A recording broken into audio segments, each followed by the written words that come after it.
Hello all, வீட்டிலே சட்டுன்னு செய்யக்கூடிய ஹெல்த்தியான குக்கீஸ் எப்படி பண்ணுறதுன்னு பார்க்கலாமா? அதுக்கு நம்ம ஹோம்மேட் ப்ராடக்டான Ruby Roots health mix powder தான் நான் யூஸ் பண்ணியிருக்கேன். இதில் நம்ம 25+ நியூட்ரி இன்க்ரீடியன்ட்ஸ் ஆட் பண்ணியிருக்கோம். ஒரு பவுலில் 50 கிராம்ஸ் பட்டர் எடுத்திருக்கேன். மெஷரிங் கப்பில் 1/4 கப் ப்ரௌன் சுகர் எடுத்திருக்கேன். நீங்கள் நாட்டு சக்கரை கூட யூஸ் பண்ணலாம். அதே மெஷரிங் கப்பில் 1/2 கப் சத்துமாவு powder, 2 tablespoon cocoa powder, ஒரு pinch baking powder. Baking powder optional தான். கொஞ்சமாக சால்ட் சேர்த்துருக்கேன். இப்போ இதை நல்லா மிக்ஸ் பண்ணி குட்டி குட்டி பால்ஸ் மாதிரி செஞ்சு இதை நான் பேக்கிங் ட்ரேயில் அரேஞ்ச் பண்ணிக்கிறேன்.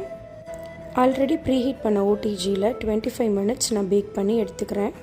நீங்கள் கேஸ் ஸ்டவ்வில் பண்ணுறீங்கன்னா கடாய் 10 மினிட்ஸ் ப்ரீஹீட் பண்ணிவிட்டு 25 to 30 மினிட்ஸ் இதை பேக் பண்ணிங்கன்னா கரெக்டாக இருக்கும். நல்ல கிறிஸ்பியான குக்கீஸ் ரெடி ஆயிடுச்சு. நீங்களும் கண்டிப்பாக இதை வீட்டில் ட்ரை பண்ணி பார்த்துட்டு எப்படி இருந்துச்சுன்னு கமெண்ட்டில் சொல்லுங்கள்.